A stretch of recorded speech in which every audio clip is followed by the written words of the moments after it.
KEXP at 90.3 FM in Seattle, 92.7 FM in the Bay Area, at kexp.org, streaming worldwide, and also on the KEXP mobile app.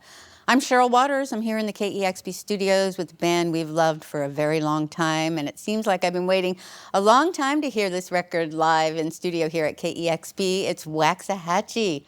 Welcome back. Thank you for having us. I think we determined that this is the 5-time club. Yes, my 5th time.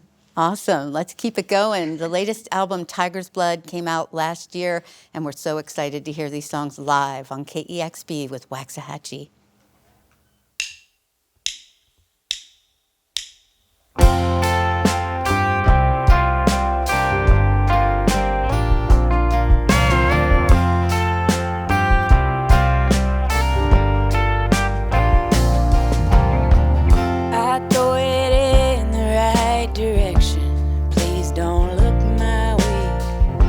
Stare directly in my eyes, 'cause you are brave.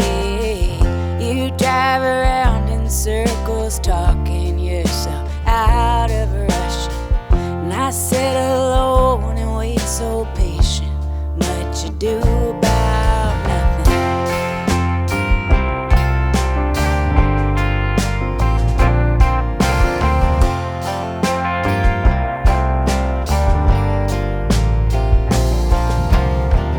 Always easiest to love and hardest to claim.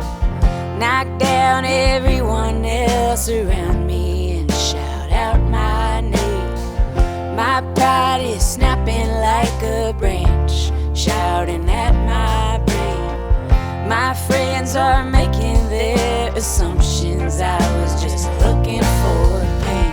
Oh no, I'm down and out. I'm tragically amiss. Tell you I'm undefeated. I'm not worth fighting with. Oh no, I've lost my mind. I've lost my mind again. Tell you I'm razor sharp. I'm terrified.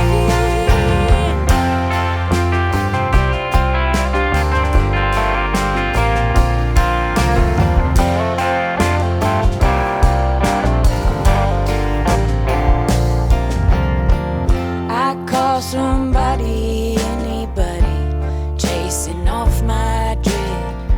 I watch the yellow roses die, a symbolic death. I watch the sky fill up with shapes I cannot explain. I tell you every passing thought, I was just looking for pain. Oh no, the earth is moving, the groundwork's compromised. Tell you to lose my number, and then I call you twice. Oh no, it's getting dark, everyone's eyes on me. Light me up with one spark, relish the anarchy I lead.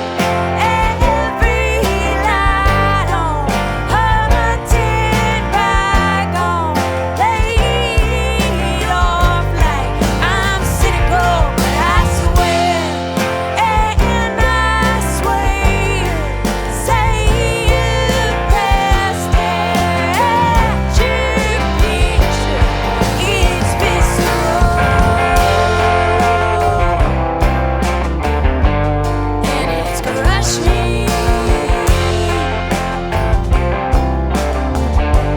Much ado about nothing.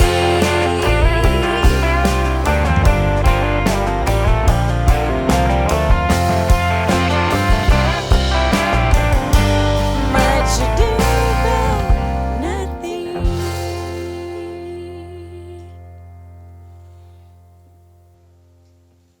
You're listening to Waxahatchee live on KEXP.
I should tell you,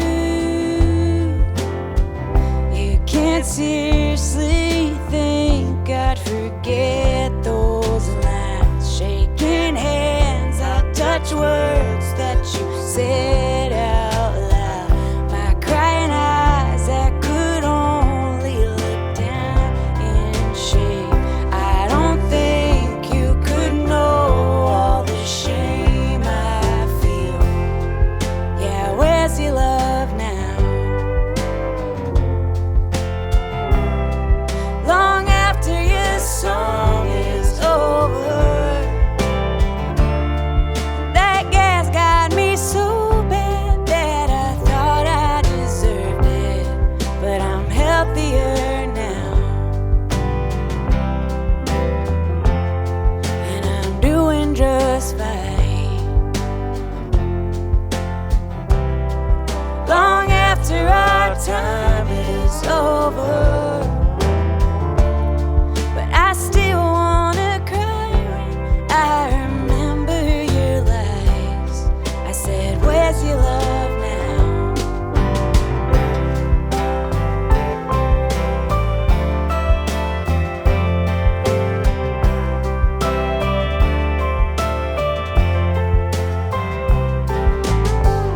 I'm gonna let me be selfish,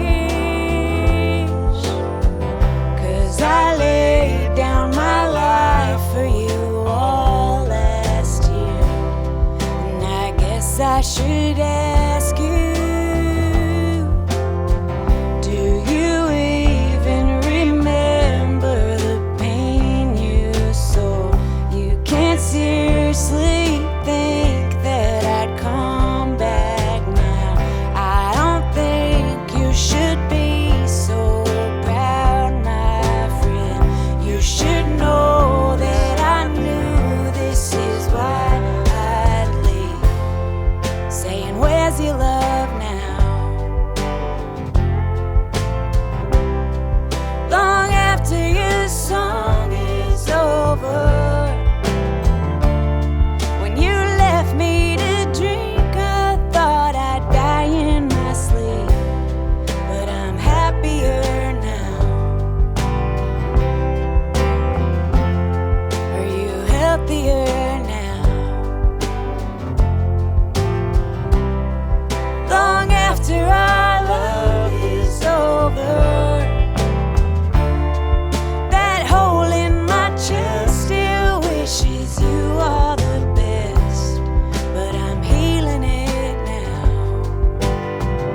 I wonder, where's your love now?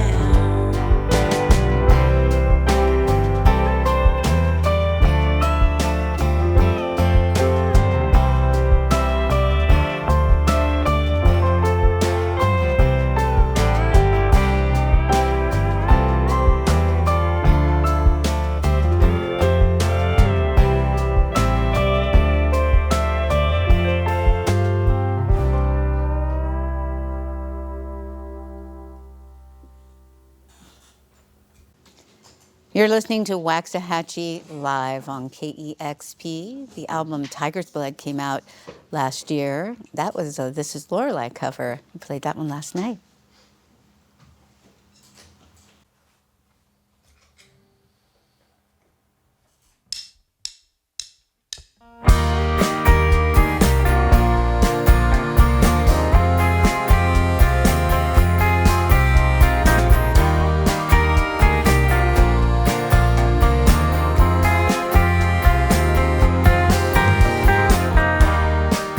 I let your heart ignite.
You're listening to Waxahatchee live on KEXP, songs from the latest album, Tiger's Blood.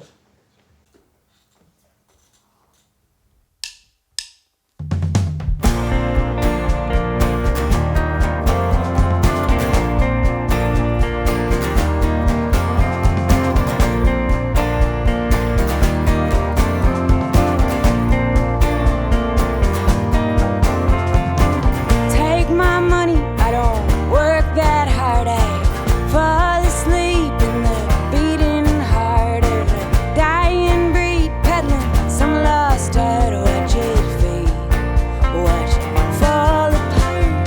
You let me go on and on in the tall grass of a coin, prestige of song, evil spawn. Well, I guess that's yours to say.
That sounds so wonderful. It's Waxahatchee live on KEXP. Thank you so much. That was fantastic. Thank you for having us. Well, you've been touring this album, Tiger's Blood, for over a year now, and I have to say, people are still here for it. We've been pretty relentless. Well, I saw you perform last night at a beautiful outdoor summer concert, and at one point you asked people in the crowd, how many of you were here last year? And it was most of the crowd, including myself. And your music resonates so deeply with so many people. It just brings so much joy, and you just seem so present and relaxed. And you've said you feel like your career has been a little bit of a slow burn, and you've been writing and playing music for 2 decades now. Can you talk a little bit about that slow burn feeling and how you're feeling where you're at now and how it feels to have built up such a devoted fan base? Thanks for saying that, Cheryl.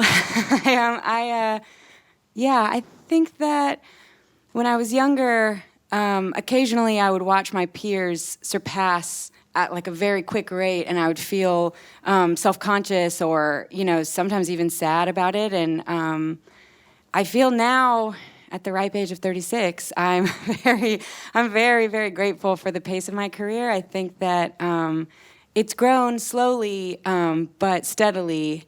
And I feel like with every new chapter, I feel very ready to walk through whatever door opens. And it's been cool. I feel very, I think part of why I feel relaxed and present is because I've felt very ready for every next step.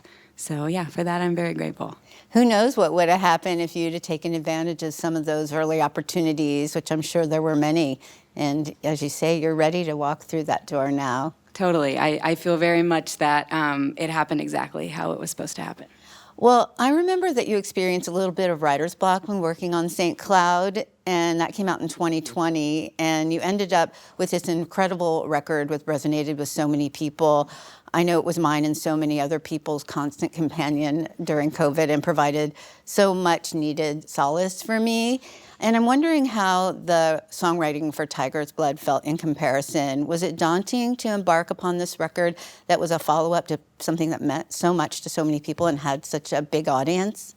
It was interesting. I in hindsight, really feel like the two albums are these two counterparts to one another in a way where I struggled so much to write St. Cloud. I had so many changes happening in my life. Like it was a total transformation moment in my life when I wrote that album. And so for that reason, it took me a while, and it was like not a cute process at all. I was like banging my head against the wall trying to get those songs out. But then when we went into the studio, it was magical, and it just all like flowed out of all of us so quickly. And then with Tiger's Blood, the songs like were written very quickly and very easily, and I felt very confident about them right away. I felt like, how lucky these songs are just pouring right out. But then when Brad Cook and I were discussing making the album, it was a little bit daunting. We got in our heads slightly about it, or at least I can speak for myself that I did, because I, had so much growth with St. Cloud, and that album did mean a lot to a lot of people, and we felt the weight of the responsibility to really, I think that we kept saying, we just don't want it to be a fluke. So once we got into the studio, we had kind of made the choice, we're going to not overthink this. We're just going to put an awesome band together. We're going to go to the same studio. We're going to basically have the same process. Once we got in there, it was amazing. I think I was a little more neurotic than maybe I was the first time around when we made Tiger's Blood, but all in all, it was also a pretty magical experience. Well, you mentioned Brad, who's your trusted producer and now dear, dear friend, and you worked with Brad on St. Cloud as well, and also on the Plains record. Mm-hmm. And you've said that Brad's instincts around your songs have changed your whole life. What is it about Brad that he brings to the mix and that you enjoy working with him so much? Oh my gosh, I could do a 10-part podcast about about this.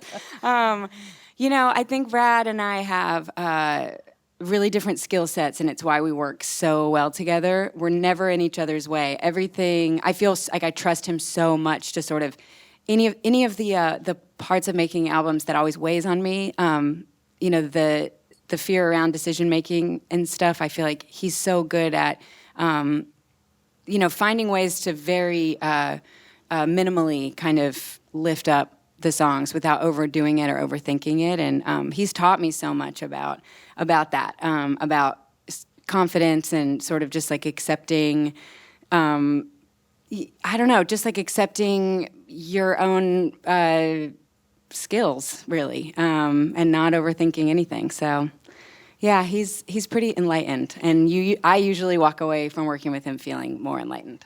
I read an interview, and Brad was speaking, and he said that he kind of tricked you to help you get out of your head, where he told you he was recording scratch vocals, but you ended up doing the song in one take, and that you rarely do more than 2 or 3 takes now with him. Now I rarely do, and when I came into working with Brad, it was the opposite, where I really wanted to record vocal passes like half a phrase at a time and then comp everything together, and I was really, really nervous about it all the time, and making St. Cloud is really what changed all of that, where he helped me realize that I can be really consistent. I am really consistent, so we don't need to work that hard.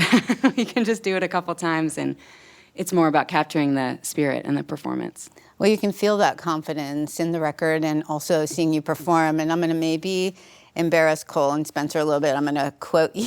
You always get in danger when you quote someone from something. I don't know if you get it right, but clearly this band loves playing with you. And Cole has spoken about how graceful and effortless you are as a band leader, and that there's a real alchemy in the way that you direct this band on stage, that your spirit is really driving things. And you are such an amazing songwriter. You've written songs that grapple with so many topics. And Spencer put into words something that I've always thought about your voice. He said, It's one of the craziest magic tricks in all of songwriting to use phrasing and rhyme in the way she does while still being connected to so much meaning. And another one of your friends said, even at 15 years old, her lyrics said the stuff we were all thinking in a way we could never express. And sorry to embarrass everybody all at once, but in the past you've said that you tended to question your songwriting, but there seems to be a self-confidence and a self-assuredness in your songs these days, and I'm wondering how you've seen your songwriting voice develop over the years. I feel like it's like something I've whittled down into a shape or something. I when I was younger, I was finding it, and now I feel like I question it all a little bit less. I trust my own instincts a lot more, and I think for that reason, it makes the process easier. I know when I was younger, I had all this scarcity around it, like. It was a magic trick, like I was going to forget how to do it. And now that I've got so much material under my belt, I feel more at ease in general about it. I find that every single time when I really trust my instincts, something good comes out of it. So I try not to question it too much. Well, you've covered a lot of ground in your songs and your lyrics. You've been writing since you were a kid, and you do this beautiful duet, Right Back to It, with MJ Lenderman. And I think I read somewhere you said that was the first real love song that you had written. And I'm like, really? After so many years, after so many songs, is that true? I think so. I think, Can't Do Much as a love song, but it's pretty unromantic. It's like it's very frustrated, like, oh, you got me. I've fallen in love, kind of.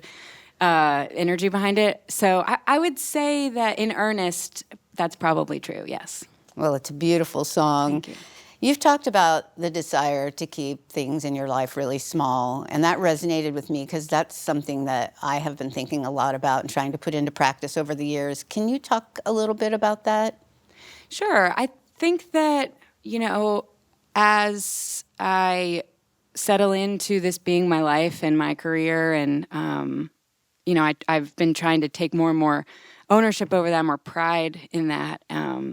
I find that the way to sort of focus and do that in a disciplined way is to do everything that I can to tune out any kind of noise or anything that feels like it could pull my attention away from that.